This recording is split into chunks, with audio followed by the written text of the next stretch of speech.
Aujourd'hui au Torque Podcast, On remet nos prix pour les meilleurs achats de l'année. parlons-en.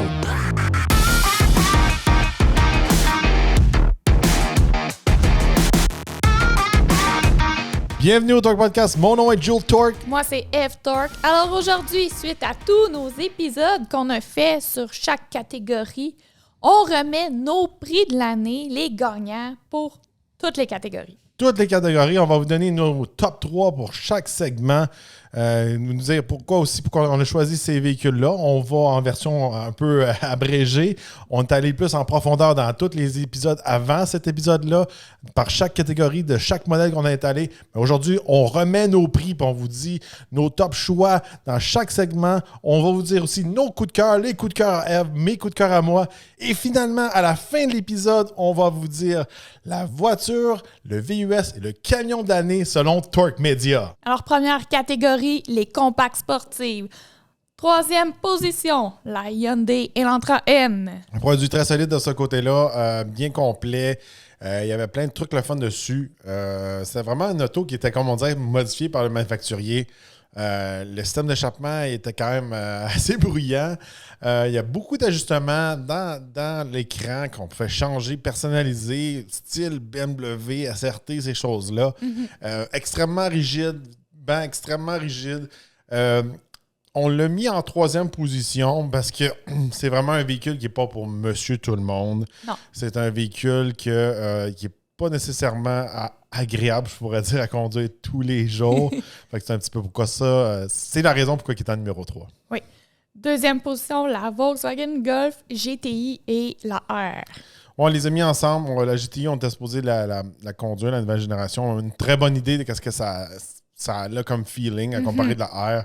La R, très bon, très, très bon. Peut-être mon véhicule préféré dans ce segment-là, je pourrais dire. Mais par contre, quand même assez cher. Puis souvent, il y a des premiums sur ce véhicule-là. Oui. Ça vient jouer dans la balance dans ce segment-là. Quand on tombe dans des Golf R, on peut presque commencer à jouer dans les Audi ou des véhicules de luxe. C'est pour ça que côté achat, ces choses-là, c'est peut-être pas le numéro 1. Ça va être un choix de passionné. Mais encore une fois, la R, on peut tomber dans les S3, RS3, etc. Ou peu importe, chez BM, on peut tomber quasiment dans le même budget. Un produit qui est solide, qui est confortable, bien fait, mais quelque chose qu'on n'avait pas aimé, c'était vraiment la nouvelle intérieure, qui ont éliminé pratiquement tous les boutons, qui buggaient, qui était dur à utiliser. De ce côté-là, c'était pas très le fun à utiliser. Non, c'est pour ça qu'elle est en numéro 2. Puis notre gagnant, notre numéro 1 des catégories compacts sportives, la Subaru WRX. Oui, un modèle très solide. C'est dommage qu'il n'y ait pas la fameuse STI pour cette nouvelle génération, mais c'est un modèle qui est très solide, très abordable, très complet, un véhicule qui est adapté pour le Québec. Alors, avec nos routes, avec la suspension qui est à long dégagement, c'est fait pour nos routes. Le système intégral qui est bon en toute saison. Je vais être franc avec vous, là, que ce soit un GTI ou qu'un Elantra N, quand on est proche du 300 chevaux vapeur, c'est 270 et plus, ça devient borderline pour un traction avant. Alors, c'est sûr et certain, moi, j'ai une préférence traction intégrale, comme la R ou la WRX. WRX, presque moitié prix d'entrée de gamme que la Golf R. Fait que de ce côté-là, la WRX, c'est tellement un véhicule qui est simple. Oui, il n'y a pas les gadgets qu'on retrouve dans l'Elantra N ou peut-être le luxe qu'on retrouve dans un Volkswagen, mais c'est un véhicule qu'on peut utiliser tous les jours, avoir une bonne performance, une bonne tenue de route, une bonne accélération. Oui, puis un bon prix. Puis je pense que globalement, si on met tous les aspects de la WRX ensemble, c'est vraiment il est pas mal gagnant dans tous les aspects. Puis il rejoint beaucoup plus de gens, beaucoup plus monsieur, madame, tout le monde que, exemple, l'Elantra N. Ça va rejoindre vraiment une petite gang de passionnés. Et je trouve que le véhicule il est beaucoup plus polyvalent. Puis comme tu dis, sur nos routes au Québec, autant hiver que tout ça, c'est un très bon véhicule. Très bon véhicule. Puis beaucoup de gens qui n'aiment pas le plastique. Moi, j'aime ça parce que, regardez, j'ai été dans des routes que toutes les autres, l'Elantra N, même la R, ces choses-là, il n'aurait pas pu aller dans ces chemins-là. Si moindrement, vous êtes un peu à la campagne, des chemins de terre, de garnottes, peu importe, faire même un peu quasiment du hors-route, WRX, c'est très dur à battre de ce côté-là. Alors, c'est pour ça que la Subaru WRX gagne la catégorie des combats sportifs pour notre édition 2023. Alors, un prix Torque pour Subaru. Maintenant, côté berline sportive de luxe. En numéro 3, on a mis la Maserati Ghibli Trofeo. Oui, peut-être un choix controversé de ce côté-là. Peut-être pas le véhicule peut-être avec la meilleure réputation, le plus fiable.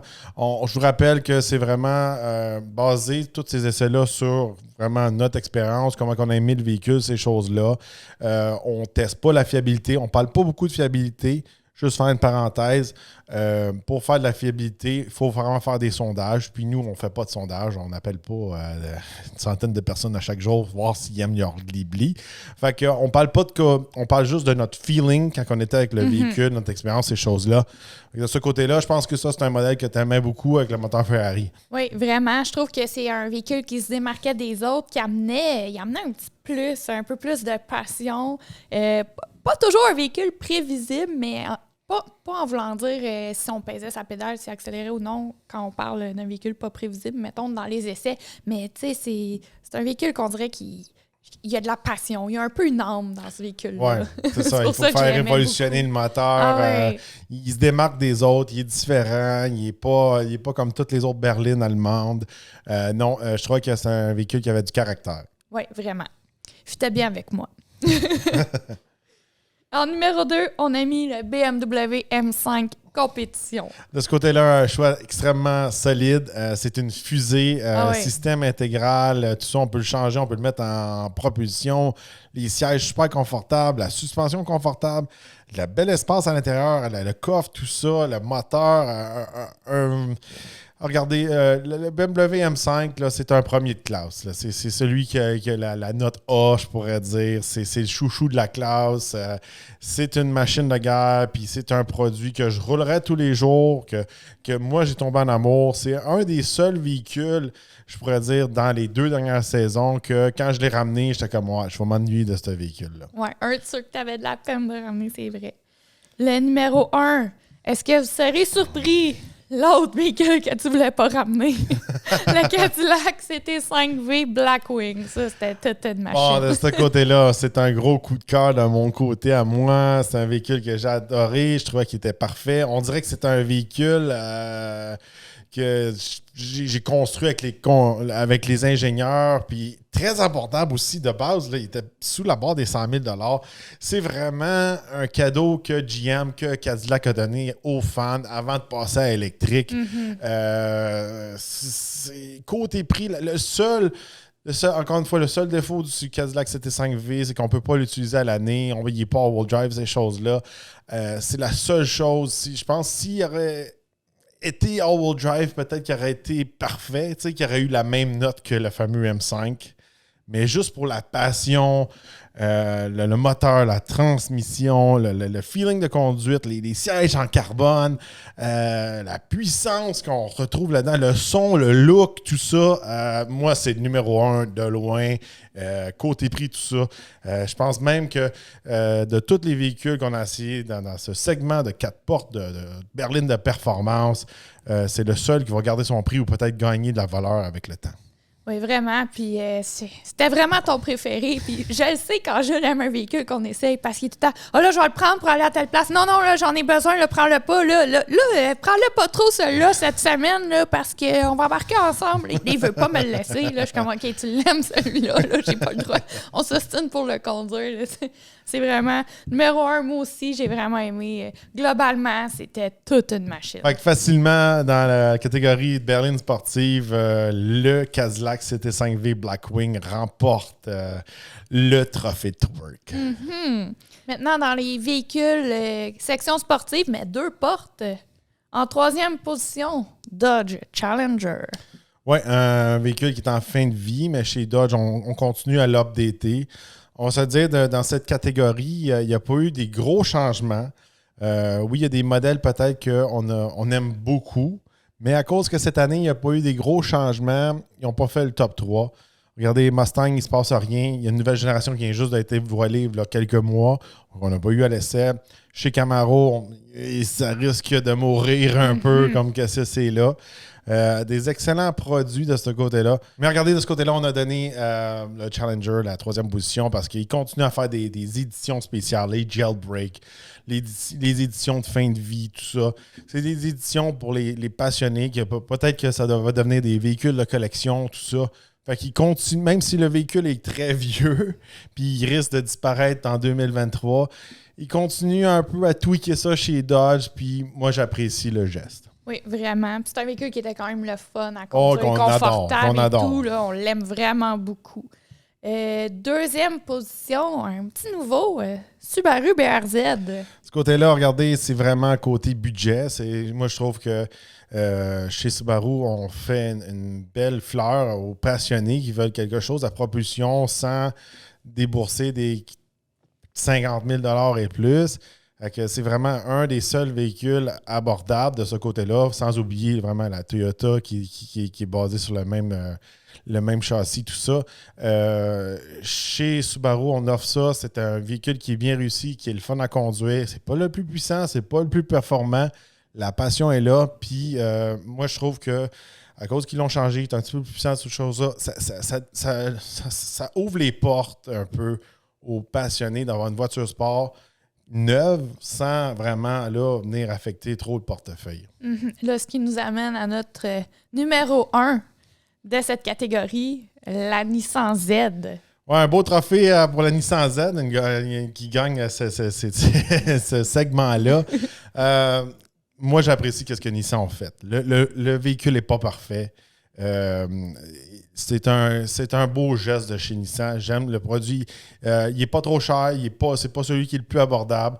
Je pense qu'on a quand même une bonne mécanique sur le capot qu'on retrouvait chez Infiniti auparavant. On l'offre autant en automatique que manuel. La manuelle, je n'avais pas été un gros fan, mais quand même, le véhicule t'a bien balancé, bel intérieur, des belles couleurs. On a un design rétro. Moi, j'aime les designs rétro, qui n'est pas trop moderne. Puis je pense que, regardez, les quelques jours que je m'ai promené avec la Nissan Z, tous les gens étaient comme « Wow, la Z est de retour! » Puis on a respecté l'héritage de la Z. Oui. On a respecté les anciens propriétaires de 350Z, 370Z ou les plus vieilles modèles qu'avant la 350, les 300ZX, etc. J'apprécie ça. Moi, je lève mon chapeau à Nissan d'avoir fait ça. Puis pas avoir fait le fameux move que Toyota ont fait avec la Supra, d'aller chercher un moteur, littéralement tout un châssis de chez BMW, avec un moteur BMW, tout ça, puis le déguiser en Toyota puis en Supra. J'apprécie que peut-être la Nissan Z n'est pas parfaite. Mais ils l'ont ramené puis sur les anciens. C'est un produit Nissan. Ça reste un vrai GDM.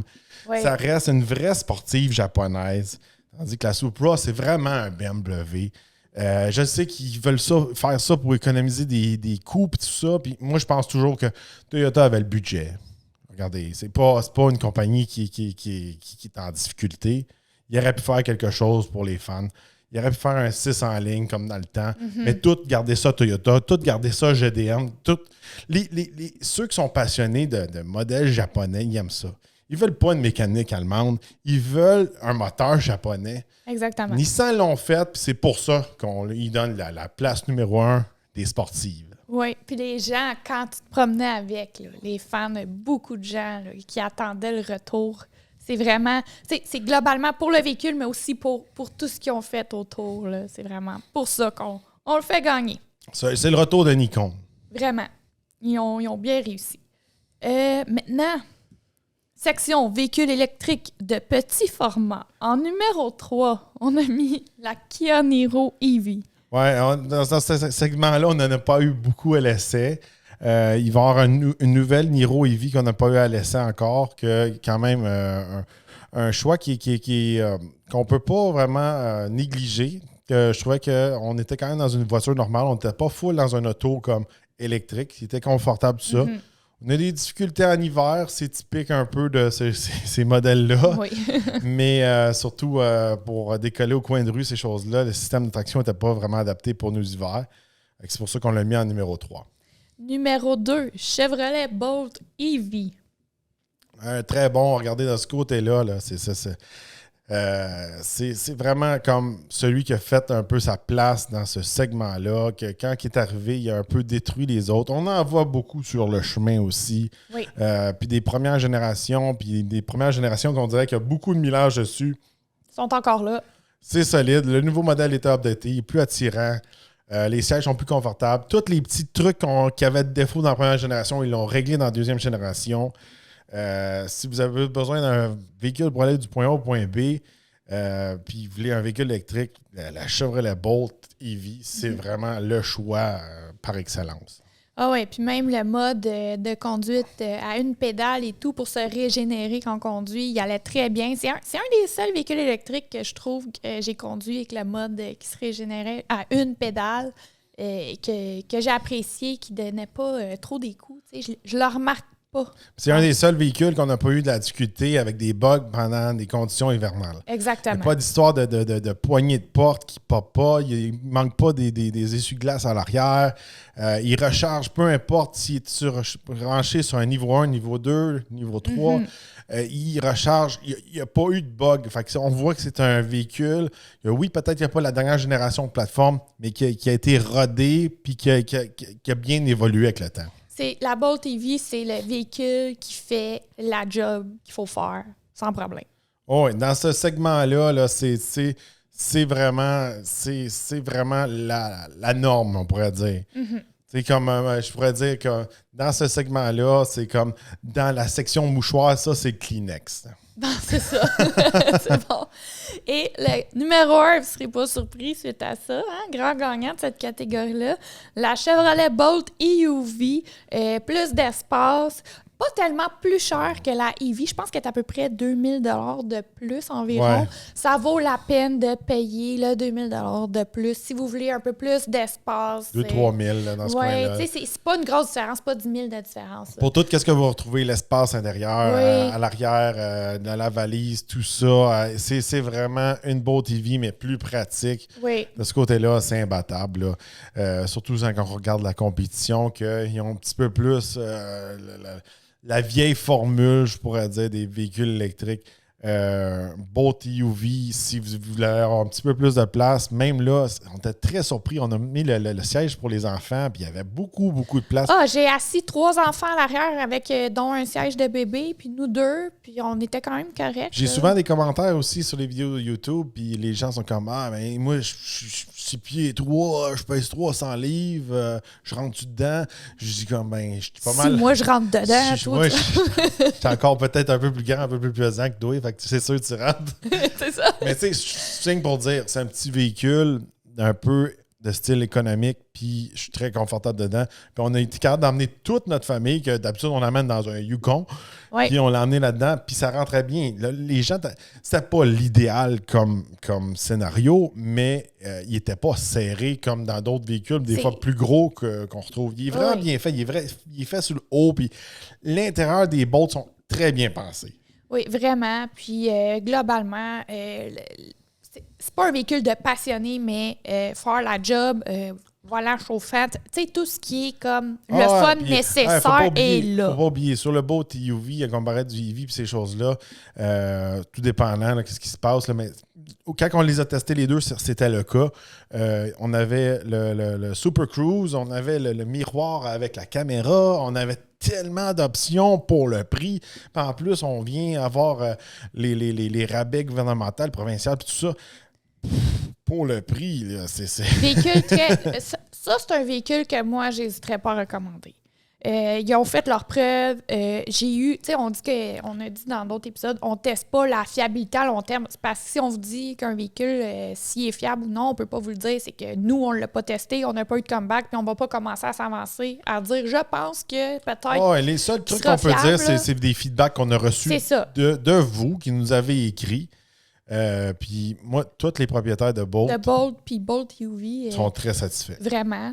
Moi, c'est un véhicule. Avoir le choix de m'acheter un petit auto électrique, pas trop cher et tout, là, moi, j'irais dans un Bolt EUV. Moi, personnellement. Ouais. C'est pour ça qu'il y a le trophée Torque pour les véhicules électriques de petit format. C'est quand même difficile, on rit, là, mais faire tous les segments, puis comment qu'on évalue nos segments, c'est sûr qu'on se base sur il y a d'autres personnes ou d'autres organisations qui vont faire des segments. On essaie de tous se maintenir ensemble pour mettre dans les mêmes catégories, mais c'est sûr, certains, il y a tout le temps des véhicules qui sont un peu entre deux catégories. C'est pour ça qu'on essaie de les séparer comme ça. Oui, puis aussi, il n'y a pas tous les véhicules parce qu'on vous parle des véhicules qu'on a eus à l'essai. Oui, mais là, on a mis tous les segments, par exemple. On a tous les segments, mais on met les véhicules qu'on a eus à l'essai. C'est sûr qu'on n'a pas essayé 500 autos dans une année. Non, à 2. Oh, oui. Ceux qui vous disent le contraire, c'est qu'il y a de la bullshit un peu. Maintenant, catégorie voiture multisegment électrique. En 3e position, on a mis le BMW i4. Ouais, i4, très le fun à conduire. Un des véhicules électriques les plus fun que j'ai conduits. Puis toi aussi, je pense, dans tous les véhicules électriques qu'on a conduits. C'est juste que le i4 était fait bizarre un peu. L'espace à l'arrière n'était pas très spacieux. Non. L'espèce de valise hatchback, tout ça, il était comme une vieille... Il était comme une auto à essence. On n'a pas de coffre à l'avant. C'est juste que lui, il a vraiment craqué dans le top 3 parce que il était le fun à conduire. On dirait presque qu'on était en arrière d'un M ou un M compétition, même version électrique. C'est la conduite. Si vous voulez quelque chose qui est électrique et qui est le fun à conduire, le BMW i4 de loin. Oui, vraiment. C'est démarqué. En numéro 2, on a mis ensemble Hyundai Ioniq 5 et Kia EV6. Moi, j'ai une petite préférence pour le EV6, par contre.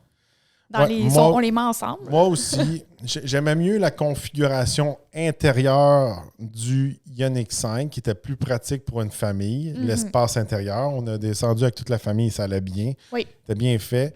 J'aimais pas ma position de conduite de la Ioniq 5. J'ai vraiment détesté ça. Il y a quelqu'un qui me dit ça, peut-être que je l'ai dit dans un autre podcast, mais on se croirait assis sur un bol de toilette. Oui. Quand on mais conduit. toute la semaine, tu disais, c'est bizarre, il y a quelque chose qui ne fit pas. Là. C'est bizarre quand même. Il y a un autre chroniqueur, à un moment donné, il me dit ça, puis j'étais comme, ouais, t'as vraiment raison. C'est ça. C'est ça le problème. Dans le V6, on ne le retrouve pas. On retrouve une espèce d'approche un peu plus sportive dans le V6, une coupe un peu plus sportive, un peu plus futuriste. Autant un que l'autre, ils ont comme leurs défauts et tout ça. C'est pour ça qu'ils sont égales. Je vous rappelle que Hyundai et Kia, c'est la même plateforme. Tout est presque identique, à part la différente approche. Oui, mais c'est pour ça qu'on les met ensemble. Mais même là, moi, regardez Ioniq 5, plein de monde qui tripe sur le look. Moi, c'est juste que, je sais pas, ça a l'air d'une auto qui est gonflée. Qui est gonflée. Ouais. C'est comme un VUS, mais il a l'air d'un auto. Quand on le voit en photo, on pense qu'il est petit, puis quand on le voit en vrai, on dirait comme un auto obèse. Oui. C'est comme un véhicule, un auto soufflé. Oui, comme dans Maman, j'ai rapetissé les enfants. Là, j'ai réduit les enfants. Mais dans le 2, il grossit le bébé. Mais c'est pas comme un auto qu'on aurait grossi qu'un peu. Oui, c'est ça. C'est pour ça que c'est comme weird. Moi, c'est ça me turn off un peu. Ça. C'est des choses qui m'achalent, moi, généralement. Là. Mais c'est pour ça que je préfère le EV6. Le EV6 de ce côté-là. Mais le EV6, c'est encore là, il y a certains sacrifices que la console au milieu, c'est pas aussi pratique que dans le Hyundai, tout ça. Il y a des défauts aussi côté utilisation hivernale. Il manque le fameux essuie-glace en arrière. Ouais. Il y a d'autres choses qu'on a eu des mauvaises expériences un peu plus qu'en conditions hivernales. C'est un petit peu pour ça qu'il tombe vraiment en numéro 2. Et le gagnant en première position, la Ford Mustang Mach-E. Bon, Mach-E, on en a essayé 2. On a essayé une version bien équipée avec la long range dessus. On a essayé aussi la GT Performance. Il y a eu mauvaise presse côté recall, tout ça, dernièrement. Ils ont eu des bugs. Je pense qu'ils sont vraiment en train de travailler ça, Ford, pour tout régler leurs problèmes. C'est un petit peu le défaut d'être un des premiers sur le marché. Peut-être que la même situation va arriver à Hyundai BMW dans 1 an ou 2. Ça, je donne un peu un rain check à Ford de ce côté-là.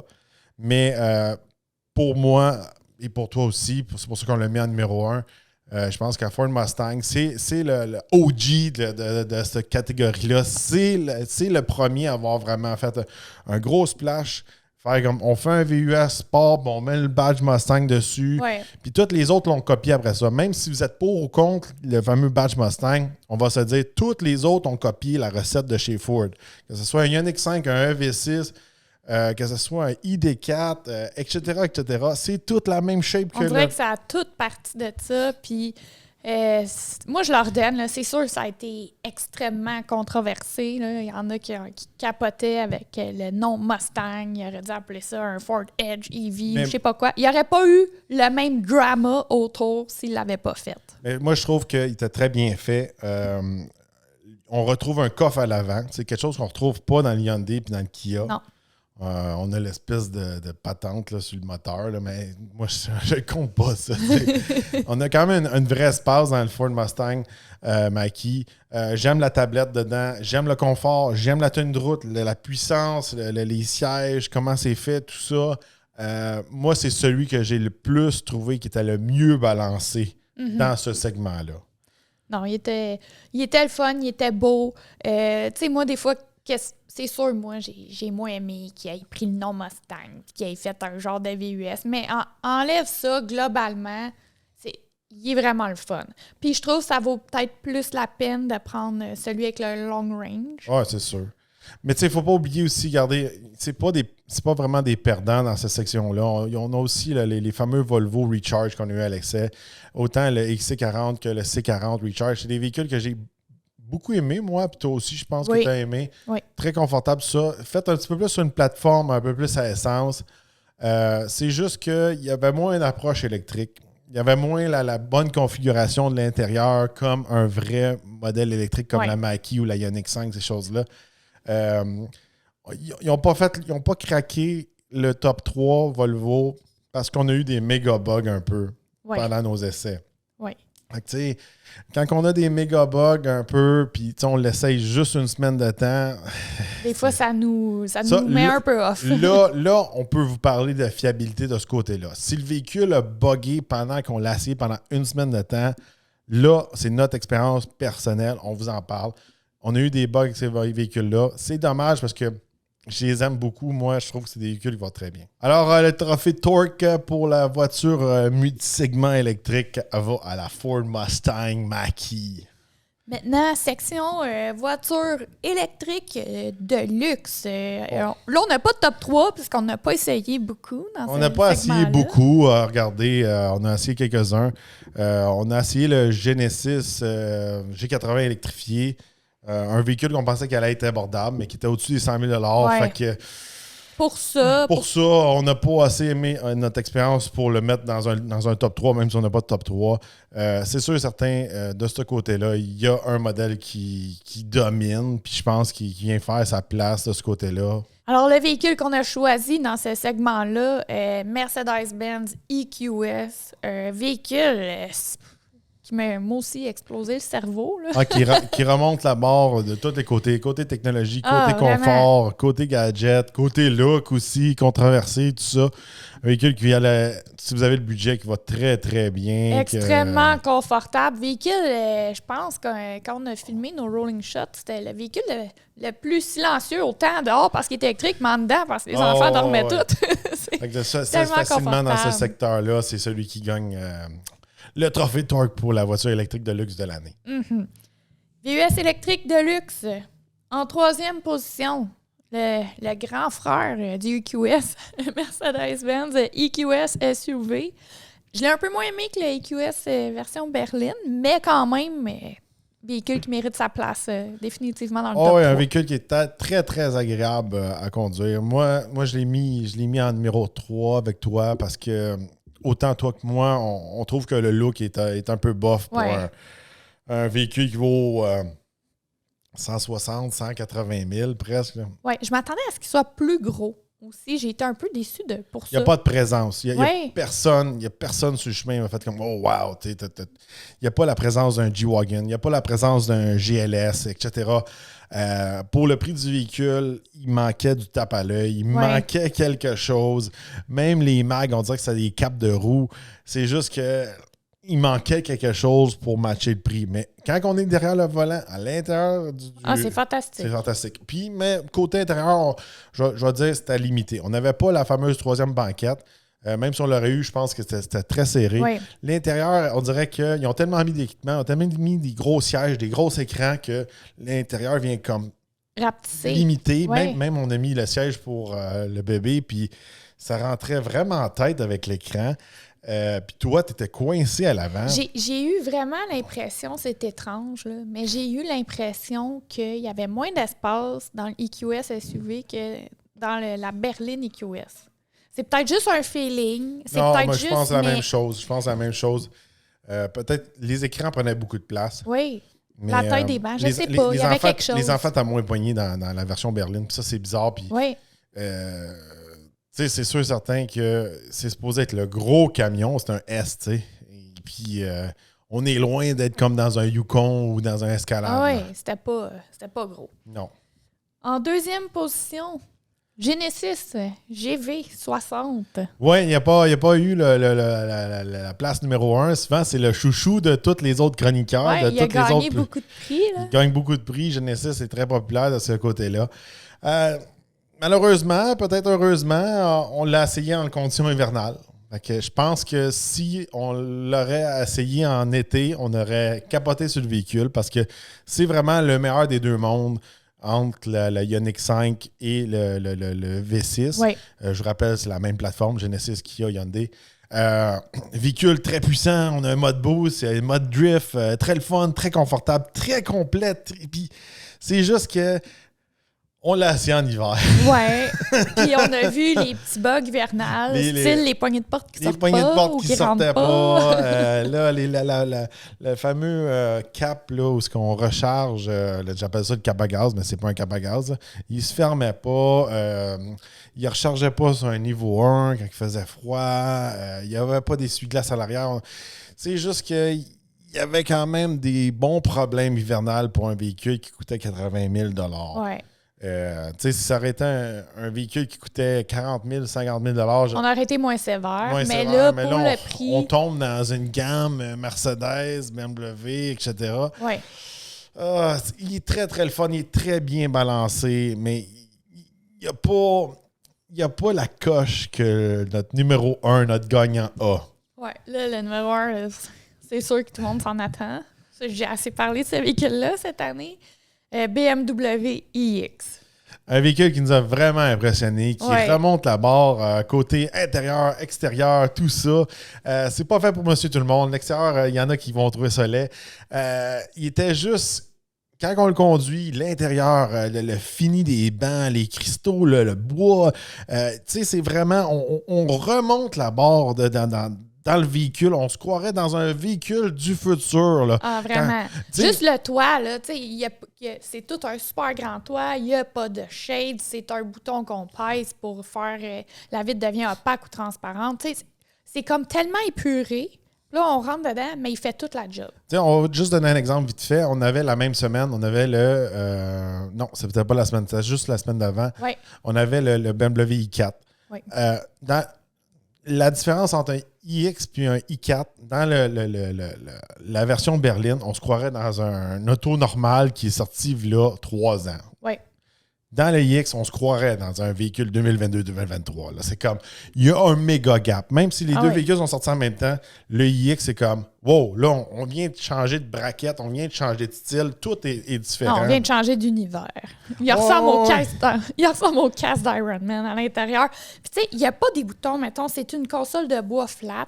Mais là, quand le véhicule va allumer, on va voir des écritures qui apparaissent. Puis là, ça, c'est comme tout le panneau qui est comme tactile. Là. Tu pèses puis ça clique, mais c'est pas un bouton. En tout cas, il tout performe est super bien aussi épuré. sur l'autoroute. Je pense que c'est un qui performe le plus sur l'autoroute. J'ai vu des tests dernièrement. Il comparait la GV60 au iX, cette chose-là.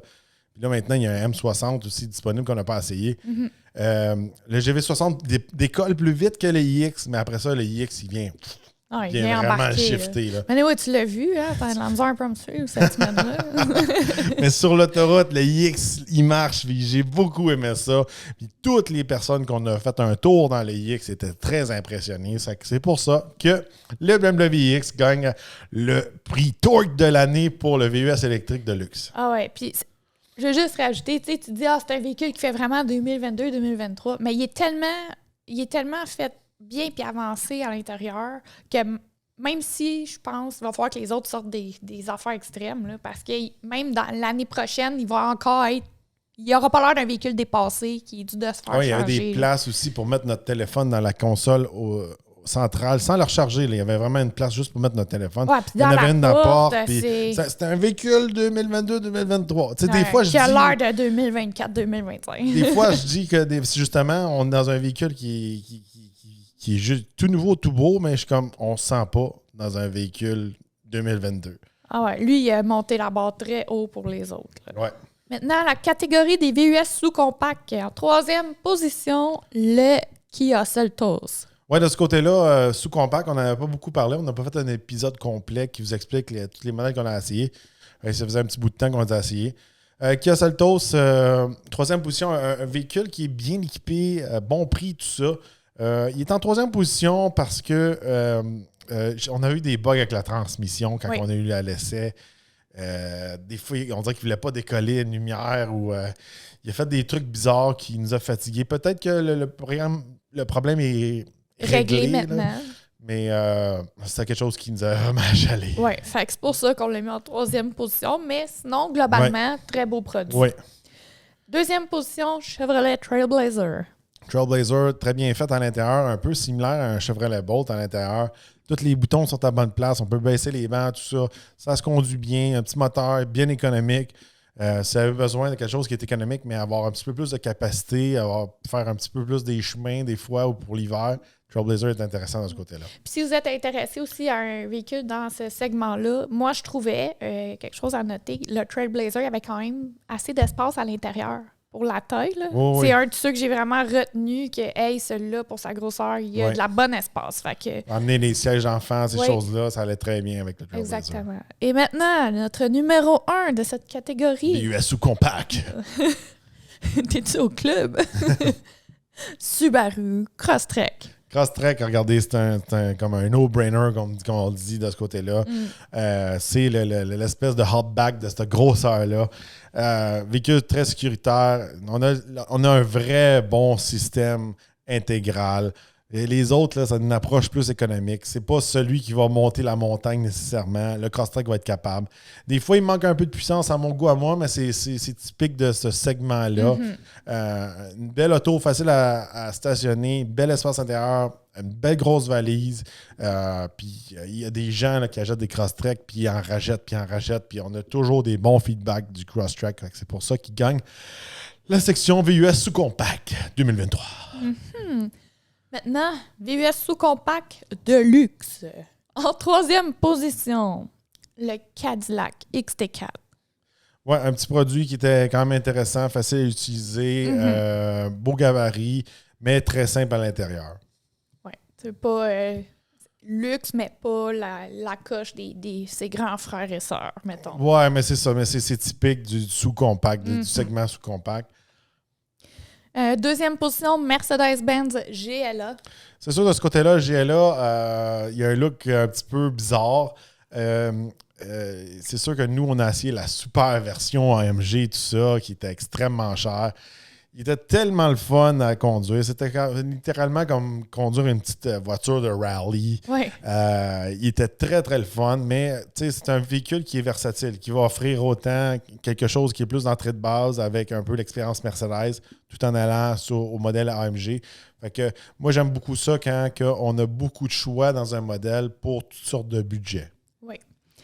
Le gagnant de cette catégorie-là, le numéro 1, le Volvo XC40. Oui, Volvo XC40 avec la configuration normale, je pourrais dire. Là. Un véhicule qui est, je trouve, qui est plaisant à regarder à l'œil, autant à l'extérieur qu'à l'intérieur. Oui. Siège très confortable. On a eu un petit peu moins de bugs avec la version essence qu'électrique. Oui. Pourtant, c'est les mêmes systèmes, tout ça, mais quand on l'a eu, ça a été très bien. Des beaux finis intérieurs, il y a des petits cristaux, ces choses-là. Puis il y a des beaux patterns à l'intérieur. Puis c'est un Volvo. Puis il est une belle grosseur, le XC40. Là. Non, très plaisant. Chicks Magnet aussi. Maintenant, la section VUS Compact. Numéro 3, on a sélectionné le Subaru Forester. Ça joue fort dans cette section-là. Là. C'est la grosse compétition. C'est un des secteurs que... c'est dans les gros vendeurs qu'il n'y a pas sur le marché. de ce côté-là, regardez, Subaru Forester, un choix qui, encore une fois, la recette Subaru, on a un bon système symétrique, on a une bonne sécurité, le véhicule va bien. Peut-être qu'on n'a pas la dernière technologie, mais c'est des mécaniques, tout ça, que ça fait longtemps qu'ils sont sur le marché. Un véhicule que j'ai aimé, puis qu'est-ce que j'aime beaucoup du Subaru Forester, on a maintenant la version Wilderness. Fait que si on veut un peu plus de capacité en route, on l'a avec le Wilderness. Numéro 2, un véhicule qu'on a bien aimé, moi et toi, Ford Bronco Sport. Oui, un Ford Bronco Sport, un véhicule que c'est mon préféré à moi. Il tombe en numéro 2 parce qu'il est un peu cher. Puis c'est pas fait pour monsieur tout le monde. Non. Pour nous, on aime l'approche hors route, tous les trucs qu'on retrouve dedans, style camion imprimé en 3D, tous les côtés pratiques, tout ça. C'était fantastique. Il était super confortable, c'était le fun à conduire, tout ça. Mais il était un petit peu plus cher qu'un Ford Escape, je pourrais dire, normal, ou un fameux Chevrolet Equinox, ces choses-là. C'est une recette plus Wilderness, comme le Forester, mais un produit qui était très bien réussi, à mon avis, à moi. Oui. Et le gagnant qu'on a sélectionné pour cette catégorie, le Kia Sportage. Kia Sportage, regardez, il a grossi. Il a alors donné plus d'espace. C'est très bien fait à l'intérieur. Tout nouveau, tout beau pour 2022. Nouvel écran, tout ça à l'intérieur. Je dis 2022, mais c'est un modèle 2023. On a l'option d'avoir autant à l'essence que hybride branchable. Beaucoup d'options, des options aussi économiques. Pour monsieur tout le monde qui veut peut-être pas faire du hors-route, Kia Sportage, c'est un choix très facile dans cette catégorie-là. Oui, il en offre beaucoup pour le prix. Oui. Maintenant, VUS compact de luxe. En 3e position, on a mis le Buick Envision. Oui, Buick Envision. Buick qui craque le top 3. C'était une surprise. On aimait beaucoup le gabarit. On aimait l'intérieur qui était simple. Le look extérieur, tout ça. Un produit souvent qu'on oublie, surtout qui est dans l'ombre des Cadillac, BMW, Mercedes, etc. Un solide choix de ce côté-là. Et si on veut du luxe, mais sans vraiment s'embarquer chez BMW, Audi, etc. Buick, un produit très intéressant. Oui. En numéro 2, Genesis GV70. Ouais, un autre qui est d'habitude le favori de beaucoup d'organisations, de beaucoup de chroniqueurs. Un modèle qui était très beau. Oui. Belle approche, tout ça. Moi, une des raisons pourquoi je l'ai mis en numéro 2, j'aimais pas la mécanique. J'ai eu des bugs de transmission pendant mon essai. La façon que le moteur pousse, tout ça. Je trouvais que ça n'a pas raffiné comme peut-être une mécanique allemande. Un très beau véhicule. Il y a la shape coupée sans avoir vraiment les sacrifices à l'intérieur d'un coupé. Un solide choix de ce côté-là. Mais il manquait quelque chose pour... c'est dans la conduite. Puis comme tu dis, les bugs de transmission rendus dans ce segment-là le de look luxe. est super cool, tout ça. Ouais. Mais c'était pas assez pour détrôner le numéro 1. Non, le numéro 1, BMW X3. X3, regardez, un autre véhicule qui est versatile, qu'on peut avoir autant un modèle de base qu'un modèle extrêmement performant comme le M Compétition. Nous, on a eu le sweet spot, à mon avis, à moi, qui était le M40i, qui nous offre beaucoup de performance, mais sans faire tous les sacrifices du M Compétition avec la suspension rigide puis le prix qui va avec, etc. Non, c'est ça. Dans les VUS les plus fun à conduire, j'aime beaucoup la mécanique du X3. Moi, je trouvais qu'il y avait celui qu'on a eu à l'essai, là, le M40i, beau look, beau confort, tenue de route, c'est sûr, BMW, c'est super. Performance, il y avait tout. Oui, il y avait une bonne balance, performance, économie d'essence. Il était excellent. Je trouve que BMW ont fait un très bon produit. En plus, l'X3, dans le passé, il avait une mauvaise réputation. C'est plus le cas de nos jours. Non, très le fun à conduire. Maintenant, section des VUS intermédiaires. En 3e position, on a mis le Ford Bronco. Oui, encore une fois, comme on en a parlé dans notre fameux épisode qu'on parle des VUS intermédiaires, c'est sûr certain que là, les Wrangler Bronco viennent dans cette catégorie-là, même si on une approche complètement en route. Ford Bronco, on l'a beaucoup aimé. Encore une fois, un modèle pour tous les goûts. Autant celui qui veut juste avoir le Bronco que celui qui veut faire du en route ou de la performance avec le Raptor. il allait vraiment mieux qu'un Wrangler. Il est décapotable. On peut démancher les portes, tout ça. Et puis, il y avait des bons moteurs aussi dedans qui offraient autant la performance que l'économie d'essence. Puis l'intérieur est cool. Ils ont fait une bonne formule. La formule Bronco, là, à l'intérieur, c'est cool. Il y a des écrans spéciaux, il y a des graphiques spéciaux, il y a des petits détails, il y a des poignées ici sur ça. L'ambiance Bronco est très, très cool. Ouais. En numéro 2, on a mis la Subaru Outback, véhicule très apprécié, justement, de tous les propriétaires Subaru qui en rachètent et qui en rachètent à chaque fois. C'est un peu une surprise qui est numéro 2. Souvent, c'est celui qui va gagner sa catégorie. Pourquoi il est en numéro 2? Il y a une approche plus auto que camion. C'est quand même un VUS. Il rentre... C'est parce que le Outback n'est pas vraiment un VUS, mais il rentre dans ce segment-là. Un choix très solide, très spacieux. On en a un à l'essai, justement, cette semaine. Ouais. On a le modèle 2023. Très confortable. Très confortable, très spacieux. Grosse valise. Oui. Il est le fun à conduire. Encore une fois, on a un système de traction intégrale qui va très bien en hiver comme en été. Des systèmes de sécurité, surtout le 2023. Là. Il y en a. Il y en a un peu trop. Là. Il y en a trop pour Gilles. Il n'aime pas mon type de conduite. Tantôt, il m'a donné un coup de break. Il t'a chicané. Là, au début, quand tu le starts, ça fait comme analyse du conducteur, en affaire de même. Là. Puis à la minute que je regarde un peu trop ailleurs, là, il me dit... dès qu'il tourne les yeux, là, regarde la route. On dirait que j'utilise le Super Cruise dans un produit GM, mais je suis comme même pas sur le cruise.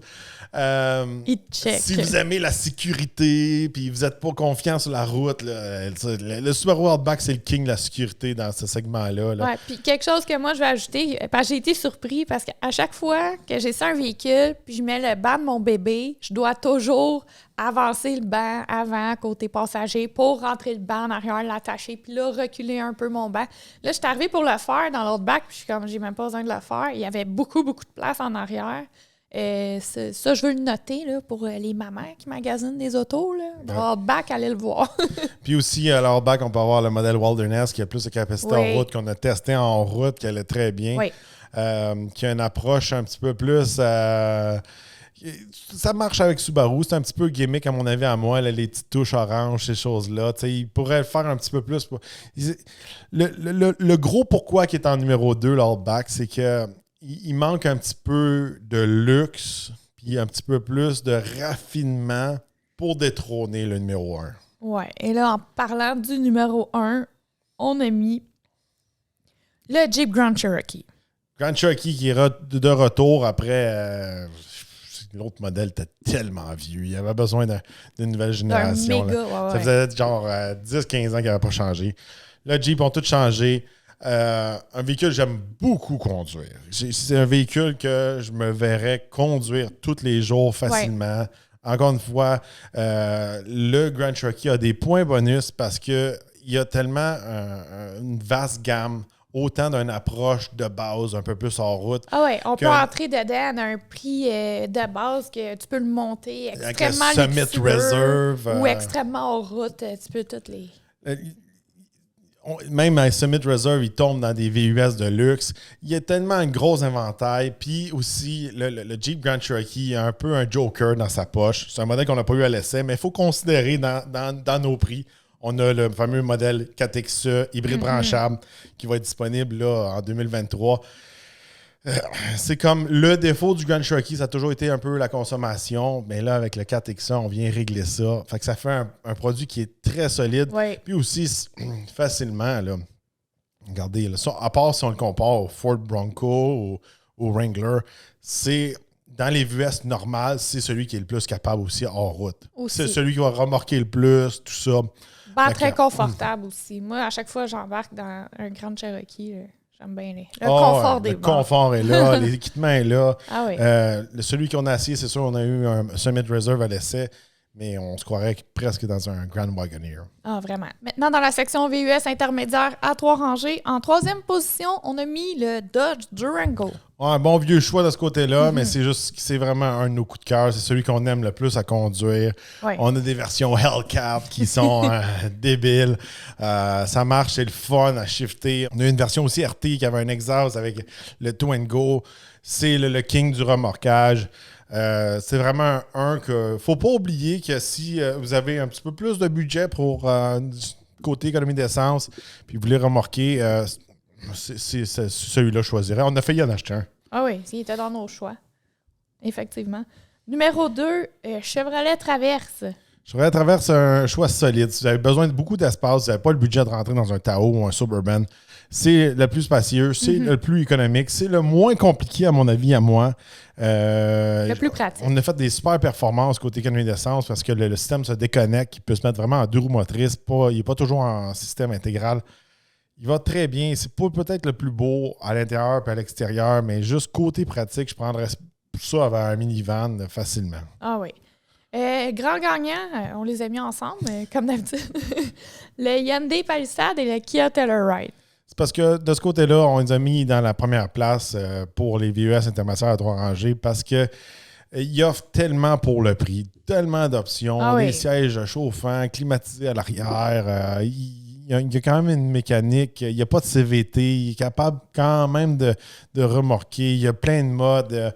On retrouve des finis qu'on ne retrouve pas dans les autres. On a les 2 gros écrans, c'est des produits modernes, il n'y a rien de vieux. En plus, là, il y a eu un rafraîchissement pour 2023, autant du côté Palisade que Telluride, c'est intéressant. Puis en plus, autant chez Hyundai que chez Kia, maintenant, on offre des versions un peu plus hors route qui sont quand même intéressantes. Puis qui remonte le look aussi, à mon avis, à moi. Oui, côté look, ça s'améliore. Non, de ce côté-là, c'est sûr, certain, c'est un des seuls qui a changé aussi dans ce segment-là pour cette année. C'est sûr, il y a d'autres perdants qui avaient eu des gros changements cette année, mais n'étaient pas capables de craquer le top 3. Maintenant, catégorie VUS intermédiaire de luxe, en 3e position, la Maserati Levante. Encore un choix controversé parce qu'on a mis un Maserati. C'était juste très le fun à conduire. Ah, vraiment. On a eu beaucoup de plaisir. C'était un peu... c'était comme conduire une espèce de Jeep Grand Cherokee Trackhawk, mais à l'italienne. Très confortable, tout ça. Oui, il y a plein de défauts dedans. Ça ne vaut pas le prix. Mais j'ai vraiment, vraiment aimé conduire ce véhicule-là. Oui, véhicule de passionné. 2e position, le Mercedes-Benz GLE. GLE, on a essayé autant la version coupée que pas coupée. On a essayé 53, on a essayé 63. Des véhicules très solides, regardez. Ça va bien, c'est confortable, c'est performant. C'est pas trop dur sur l'essence aussi. Le 53 avec le EQ Boost, c'était quand même bien de ce côté-là. Un véhicule qui est bien balancé, généralement, je pourrais dire. Oui, il mérite bien sa place. Et en numéro 1, BMW X5. X5, moi, j'aime beaucoup le X5. J'aime pas la shape du X6. À mon avis, à moi, ça, c'est un goût personnel. On avait le M Compétition pour l'X5. J'aimais autant à l'extérieur qu'à l'intérieur. La valise, tout ça, la petite gate qui sortait en arrière. Ça faisait un petit peu Range Rover. Il performait bien. T'es pas trop dur sur l'essence pour les performances. Encore là, un véhicule qui est versatile. On peut en avoir un qui est plus d'entrée de gamme jusqu'au M Compétition. Un véhicule quand même solide dans ce segment-là. Puis ça fait longtemps qu'il a comme sa place, le X5, dans ce segment-là. Ouais. Alors, c'est lui le grand gagnant. Section des VUS grand format. Numéro 3, on a mis le Ford Expedition. Ford Expedition, un choix regardez, véhicule bien balancé. Maintenant, on a plusieurs options. On peut avoir des King Ranch Limited, des Timberline, moteur EcoBoost dedans qui a été prouvé dans le F-150, qui offre autant la puissance d'un V8 que l'économie d'essence d'un V6. C'est juste qu'il tombe en 3e position parce que il y a besoin d'un update à comparer de la compétition. Numéro 2, on a mis le Jeep Wagoneer. Oui, de ce côté-là, Jeep Wagoneer, nouveau dans ce segment-là, il fait sa place. Il était quand même bien côté économie d'essence parce qu'il y avait le fameux système e-torque dessus. Des bonnes capacités en route, bien balancées, mais c'est un nouveau produit. C'est dur de détrôner les Kings de ce côté-là. Fait que côté numéro 1, ouais, on a mis, c'est pas une surprise, hein? Chevrolet Tahoe, le Suburban et GMC Yukon. Fait que là, écoutez, on a plusieurs motorisations, on a beaucoup d'espace, très belle configuration. Depuis qu'ils ont fait la nouvelle génération, autant, là, je vais parler, mettons, chez GMC, mais ils l'ont tout fait, on a éliminé le plancher rendu plat à l'arrière. On a gagné de l'espace, ils ont agrandi les modèles. Moi, je trouve globalement, puis c'est parce qu'on les a aussi magasinés beaucoup, numéro 1. Puis encore aujourd'hui, là, je peux vous en parler, fiabilité et tout. Hein, notre Yukon, ça va très bien. Ouais. On n'a jamais eu de problème avec à date. Autant capacité relativement hors route, je ne vais pas faire du off-road avec mon Yukon, là, mais vous comprenez, là, je me débrouille très bien. Les bancs de neige, tout ça, moi, ça me fait... Il n'y a aucun problème. Quand il y a une grosse tempête, là, tout va bien. Les autos de presse restent dans la cour puis on prend notre Yukon. Ça, c'est sûr et certain. Puis encore une fois, une belle inventaire de produits qui est quand même abordable et puis économique. On a le Chevrolet Tahoe Suburban qui offre beaucoup d'espace avec le moteur diesel super économique. Puis on remonte le luxe aussi. Quand on tombe dans le GMC Yukon, on peut aller jusqu'au Denali Ultimate. C'est quelque chose que le Wagoneer n'offre pas. Le Wagoneer part cher, puis quand même, il reste cher. Fait qu'il n'y a pas comme d'option abordable pour le Wagoneer. C'est pour ça que même si c'est un nouveau produit, tout beau, il manque plusieurs éléments pour détrôner le fameux Tahoe Yukon. Non, c'est ça. Puis même après, ça fait quoi, 2 ans qu'on possède notre véhicule? T'sais, moi, je suis pas tannée encore. J'ai pas envie de le changer. Je suis encore contente d'avoir choisi ce véhicule-là. On est des personnes qui essayent des véhicules à toutes les semaines. Donc on peut facilement tomber tanné de notre véhicule, puis on n'est pas tanné de notre Yukon. Fait que ça veut en dire long. Exactement. Maintenant, la section VUS de grand format de luxe. En numéro 3, on a mis le Lincoln Navigator. Bon, pas mal la même formule que les autres VUS qu'on vient juste de parler. Lincoln Navigator, très bon produit, mais il est juste dépassé. Il a besoin d'un nouveau modèle, une nouvelle génération pour compétitionner avec les deux autres. Oui. Deuxième position, Jeep Grand Wagoneer. Grand Wagoneer, super intéressant, super technologie, super capacité en route, tout ça. Malheureusement, on a juste le choix pour l'instant d'un moteur, le 6.4 litres. Il va y avoir un nouveau moteur qui va sortir en 2023, le 600 ligne turbo qu'on n'a pas eu à l'essai encore. On va voir s'il est économique, s'il est performant, tout ça. Un produit qui est quand même intéressant. Il y a une approche de luxe. Moi, je trouve qu'il n'y a pas nécessairement la présence ou la réputation de Lincoln ou Cadillac. Ça reste quand même, oui, peut-être pour des gens aux États-Unis, le Grand Wagoneer, ça veut dire l'extrême luxe pour eux autres, mais moi, je trouve ici au Québec, ça n'a pas cette reconnaissance. Ça n'a pas l'impact d'un BMW, Cadillac, etc., à mon avis, à moi. En numéro 1, Cadillac Escalade, on l'a vraiment aimé. Pas d'une surprise de ce côté-là. Un bon inventaire aussi qu'on a le choix, autant diesel que à essence ou que l'extrême performance avec le V. Quelque chose que toutes les autres n'offrent pas. Un VUS très bien réussi. On ne se trompe pas en allant avec l'Escalade dans le segment des VUS de grand format de luxe. Facilement, Cadillac Escalade gagne le prix Torque. Maintenant, dans la section des camionnettes compactes intermédiaires. Oui, là, on a mixé un petit peu petites camionnettes puis camionnettes intermédiaires parce qu'il n'y a pas beaucoup de petites camionnettes. Oui, on les a mis ensemble. Donc, en troisième position, on a mis le Jeep Gladiator. Oui, Jeep Gladiator, un véhicule qui est différent des autres, qui est quand même versatile aussi. Beaucoup d'options de moteur pour le Gladiator. On peut enlever le toit, les portes, ces choses-là. C'est quelque chose que toutes les autres n'offrent pas. Bon, dans ce secteur-là, on n'a pas inclus les fameux GMC et Chevrolet, Canyon, Colorado, ces choses-là. Les nouveaux modèles ont été dévoilés, mais on ne les a pas essayés encore. C'est ça. L'autre modèle est juste un petit peu trop vieux. Là. Il était rendu dépassé. Les nouveaux modèles risquent de dominer ce segment-là, mais on ne les a pas essayés.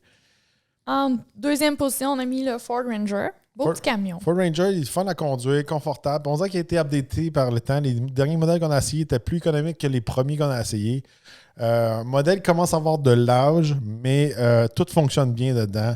On peut avoir le Tremor, le Splash, le ci, le ça. Puis peut-être dans le futur, on va avoir aussi un gros update qui va venir compétitionner GM. Ranger, un bon choix aussi de ce côté-là, encore une fois. Ouais. Et le gagnant qu'on a sélectionné pour cette catégorie-là, le Ford Maverick. Ford Maverick, très dur à battre pour le prix. Ah, vraiment. Si vous n'avez pas besoin des capacités hors route puis de remorquage, tout ça, avoir un bon petit pick-up avec le moteur hybride, tout est simple, tout est facile à comprendre dedans, confortable. Économique. Tout est à bonne place dans ce camion-là. Si vous avez besoin d'un pick-up et d'être économique, faire vos commissions, transporter des pièces, peu importe, des vélos, ces choses-là, le Maverick, c'est tellement un bon produit. Un des produits les plus abordables qu'on a eu à l'essai cette saison, puis c'est un des véhicules que j'ai le plus aimé considérant le prix. Il y a une différence entre un Maverick à 30 000 puis un Maserati à 200 000. Non, tu sais, quand on dit, c'est vraiment versus qualité, prix, fun, consommation, tout Maverick, ensemble. Très, très, très, très solide. Oui. Maintenant, section des camionnettes pleine grandeur. En numéro 3, on a mis le Ram 1500. Ram 1500 commence à prendre de l'âge. Il dominait quand il était sorti ces choses-là. On a essayé des nouveaux modèles aussi pendant cet été, un backcountry. On a essayé pour une des premières fois avec le fameux EMI qui n'avait pas le e-torque dedans. Souvent, on a tout le temps des modèles équipés. Là, bien équipés, je veux dire, mais là, on n'avait pas le modèle full equip. Un modèle que plus monsieur tout le monde va s'acheter. Je l'ai trouvé très dur sur le gaz. Oui, le e-torque fait vraiment une bonne différence sur la consommation d'essence. Le EMI normal, je trouvais qu'il était... Il est rendu dépassé pour 2023. Mm-hmm. En numéro 2, on a mis le Ford F-150. Ford F-150, choix solide. Le pourquoi il n'est pas en numéro 1 de ce côté-là, premièrement, on n'a pas assez Lightning. On va l'avoir dans les prochaines semaines. C'est sûr que le Lightning, il ne rentrait pas vraiment parce qu'il était électrique dans une autre section, mais il aurait pu être quand même d'avoir sa place dans la section pick-up. F-150, regardez, c'est un des véhicules les plus vendus au Canada. C'est très solide comme choix. Mais par contre, à chaque fois qu'on en a essayé un, il y a des trucs à l'intérieur qu'on n'aimait pas. Ouais. Il y a des trucs qui étaient lousses. On dirait que la qualité de fabrication chez Ford a comme diminué avec cette nouvelle génération d'F-150-là. Je vous rappelle, j'ai passé beaucoup de temps chez Ford. C'est des choses que je ne remarquais pas auparavant. Là, on remarque, un petit morceau lousse. Oui, c'est ça. Il y avait un truc qui t'accroche. Je ne sais pas si les véhicules de presse se faisaient maltraiter. À un moment donné, il y a un seal qui est tombé du toit. Il y a tout le temps des trucs que pendant qu'on essayait des véhicules... Pas juste avec un F-150, avec tous les modèles, il y a eu comme des petites affaires la même. Oui. Fait que de ce côté-là, puis aussi... un petit peu similaire Ford Expedition Timberline, on en a parlé dernièrement dans nos autres podcasts. Il y avait bien des éditions qui étaient un petit peu gimmick. Le Tremor était cool, mais on ne se sentait pas dans un véhicule qui valait ce prix-là. On se sentait dans un jouet. Il y a une approche très comme jouet. Même le Raptor, l'intérieur était comme bizarre. Ou des fois, il y a des finis en jeans que c'est comme... Je me sens pas dans un véhicule peut-être de 70-80 000. Je me sens comme dans une espèce de jouet. Ouais. Non, c'est ça. Il y a une approche plastique qui vient comme... Un peu turné off sur le prix. Oui, c'est ça, exactement. Oui. En numéro 1, on a mis le Chevrolet Silverado 1500 et GMC Sierra 1500. Bon, de ce côté-là, c'est pas une surprise. Un méga update pour cette année. C'est un refresh, mais on dirait que presque c'était une nouvelle génération. Nouveau devant, autant pour Chevrolet que GMC. Nouvel intérieur, très bien fait. L'écran va bien. Maintenant, on peut avoir le Super Cruise avec la remorque en arrière, l'écran avec Google, les intérieurs. Là, c'est là qu'on vient de vous dire que l'intérieur paraissait plus de luxe, plus comme de qualité, surtout quand on tombe dans des modèles qui sont Denali, Ultimate, High Country, ces choses-là, le AT4X, des nouveaux modèles comme ça qui ont été intégrés autant chez Chevrolet que GMC. Le modèle ZR2 que j'ai beaucoup aimé. Je pense que chez Chevrolet, on a fait des super moves de ce côté-là. Puis aussi, c'est versatile côté motorisation. Autant un 4 cylindres jusqu'au gros V8 que le diesel, tout ça, c'est très intéressant. C'est très solide chez GM. Très dur à battre. Alors, camionnette pleine grandeur gagne le prix Torque. Ça va chez Chevrolet et GMC. Alors, les produits GM l'ont remporté pour les fameux 1500. Maintenant, la section des camionnettes HD, numéro 3, on a mis le Ram HD. Bon, là, il faut que je dise de quoi pour cette section-là. C'est des modèles qu'on n'a pas essayés. Là, c'est juste des prédictions. Ouais. On ne le faisait pas pour tous les autres segments. C'est juste qu'ils ont tous changé là, dernièrement, puis personne ne les a eu vraiment à l'essai jusqu'à présent. C'était tous des véhicules qui tiraient, qui n'avaient pas eu vraiment des changements dans les dernières années. On les a essayés en 2020 environ, toute la gang. C'est là qu'il y a eu des changements. Fait que là, on se base plus sur qu'est-ce qu'on a vu sur papier. Oui, donc sur papier, en numéro 3, c'est ça. On a mis le Ram HD. Le Ram n'a pas changé, c'est pour ça qu'il est en 3e position. Oui, en 2, on a mis Chevrolet et GMC. Des gros updates. Bon update, pareil comme que dans les 1500. Nouvel intérieur, nouvelle update aussi pour l'extérieur, tout ça. Mais côté motorisation, il y a eu des petits changements, mais pas autant que pour le numéro 1. Oui, numéro 1, on a mis le Ford Super Duty. Ford Super Duty, nouvelle génération, littéralement. Maintenant, on a des moteurs HO pour venir détruire RAM dans le remorquage, tout ça. Fait que de ce côté-là, c'est sûr et certain, sur papier, jusqu'à présent, le Super Duty a l'air d'être numéro 1 dans la section HD. Alors, de ce côté-là, Super Duty sur papier jusqu'à présent, ça a l'air de vraiment être celui qui domine. On ne l'a pas essayé encore, mais souvent dans ce secteur-là, dans ce segment-là, c'est vraiment les chiffres qui comptent. Puis Super Duty gagne sur presque tous les chiffres là, pour cette nouvelle génération de camions HD. Là, on tombe dans la section spéciale des coups de cœur. Chacun nos coups de cœur, à moi et à Jules. Coups de cœur émotionnels ou c'est pas nécessairement toujours logique, mais ceux qui sont venus nous chercher. Là. Bon, dans la section voiture, toi, Eve, tu as sélectionné la Maserati Ghibli Trofeo. Pourquoi tu as choisi la Ghibli Trofeo? Ah, c'est vraiment le côté passionné, quand on la conduit et tout, le moteur Ferrari, qu'il va crier, il crie pas, là, c'est toute une question de passion, de feeling, de véhicule extrêmement émotif. Là, on est vraiment dans nos coups de cœur, ceux qu'on préfère personnellement. Oui. Pas nécessairement le meilleur achat ou on vous recommande chez Torque Media. C'est vraiment ceux qui nous ont accrochés dans chaque segment. Là. On fait voiture, VUS, camion. Toi, dans la voiture, ta voiture de l'année pour Eve, c'est la Maserati Ghibli Trofeo. Oui, vraiment. Pour toutes ces raisons-là. J'en achèterais pas, mais l'essayer, la conduire, tout ça, j'ai vraiment aimé ça. Bon, dans le VUS, c'est pas une surprise, tu as sélectionné le BMW iX. Ah, vraiment. Là, je trouve qu'il est extrêmement d'avance sur son temps.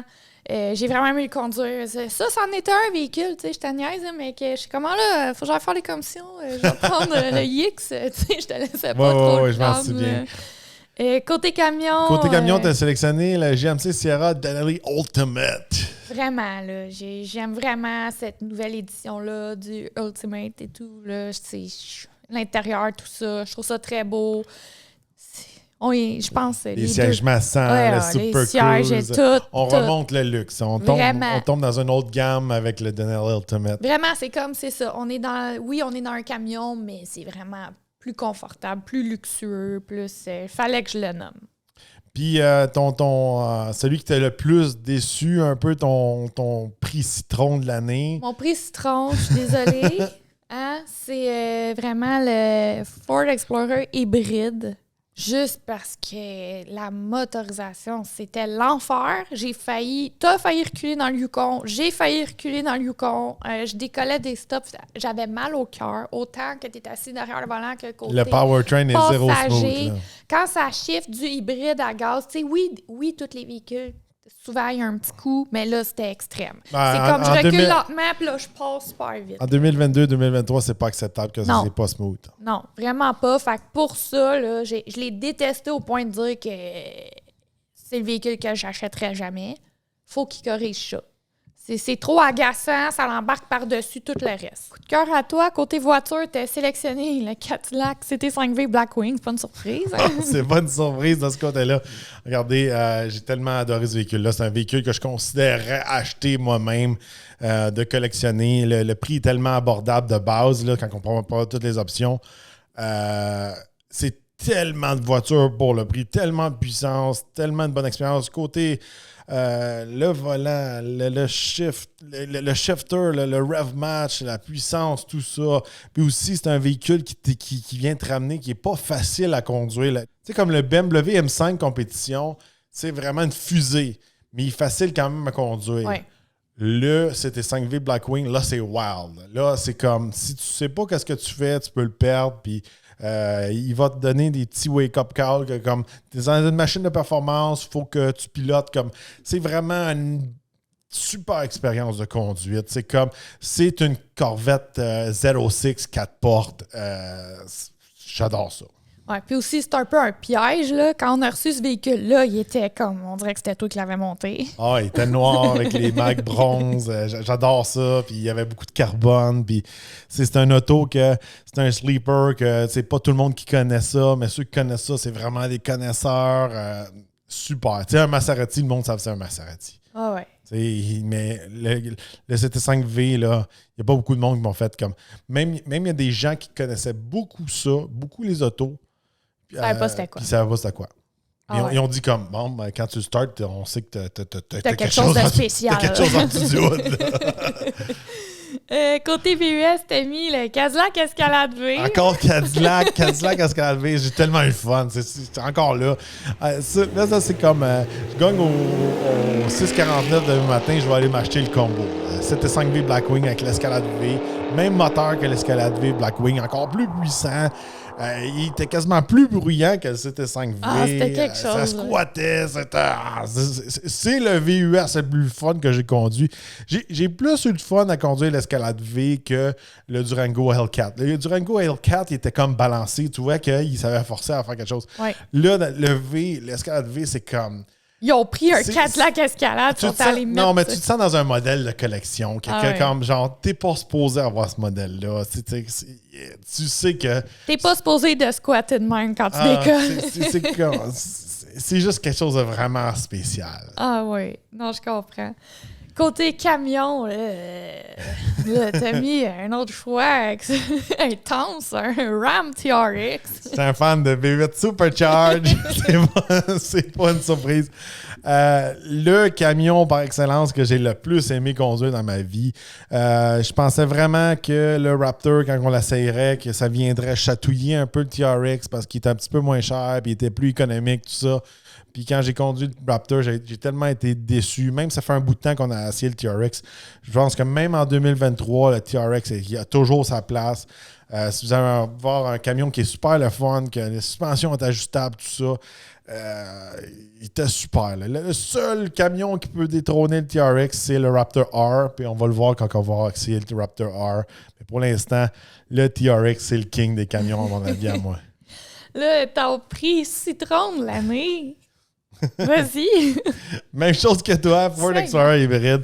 J'ai tellement été déçu parce que je suis quelqu'un qui a essayé presque toutes les Ford imaginables, surtout dans le temps. Peut-être pas dernièrement, mais dans le temps, j'ai essayé toutes les Ford. Je peux pas croire que Ford ils mettent ça sur le marché. Je vais être franc avec vous. Là.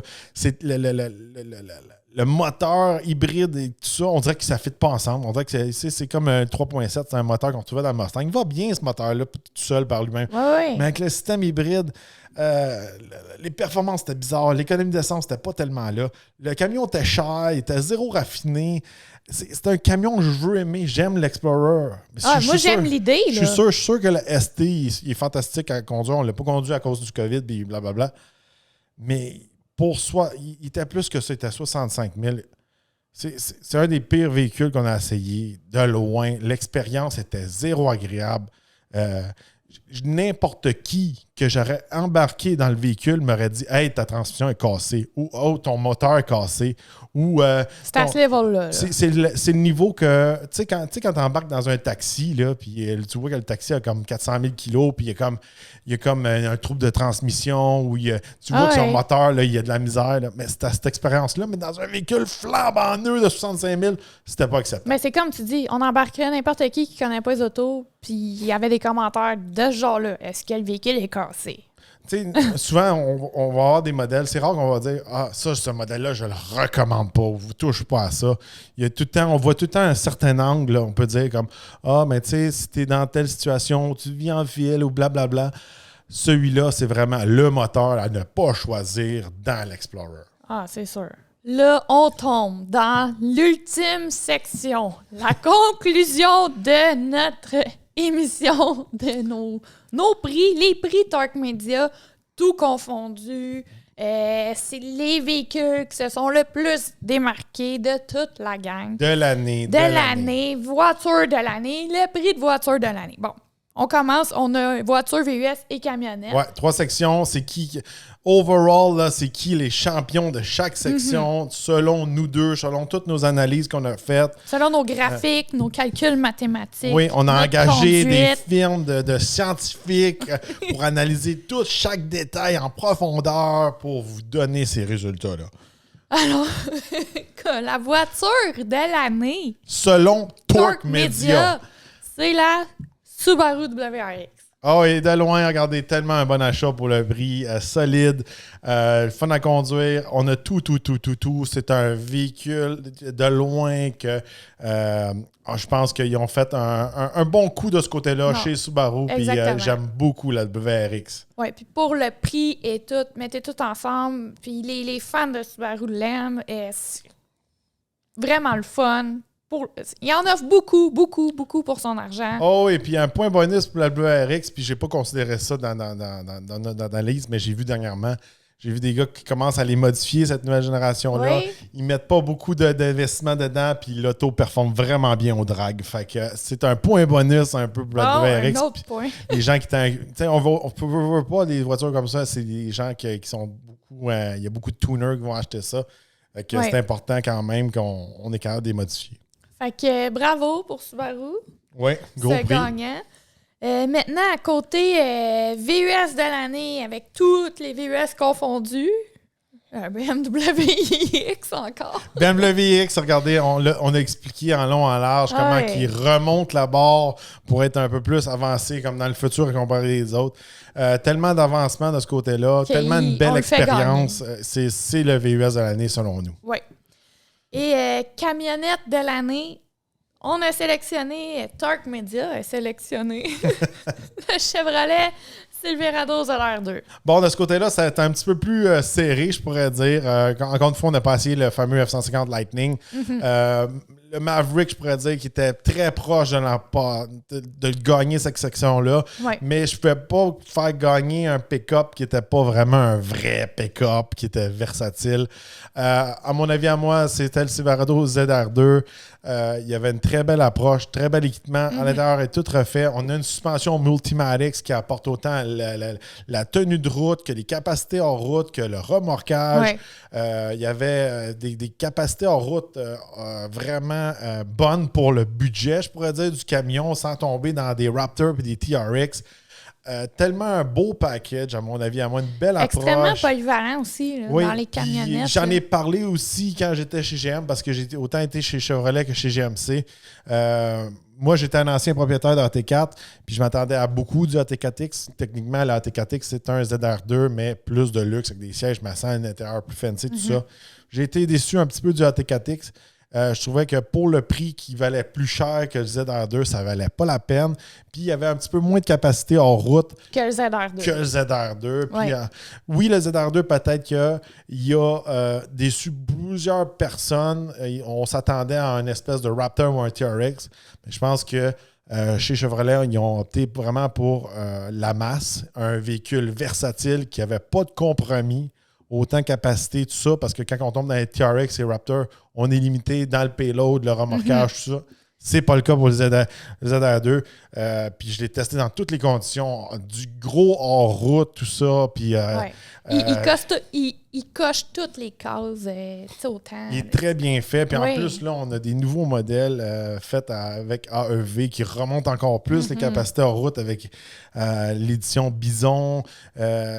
C'est un véhicule qui est très bien fait, très bien balancé, à mon avis, à moi. C'est pour ça que c'est le camion de l'année, selon Torque Media.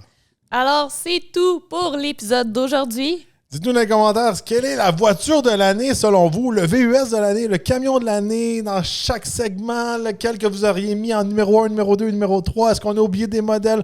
Malheureusement, on ne peut pas essayer tous les modèles et on n'a pas encore accès exactement à toutes les marques, mais quand même, on en essaye beaucoup par année. Et j'espère que vous aimez un peu nos feedbacks et les choix qu'on a fait pour cette année.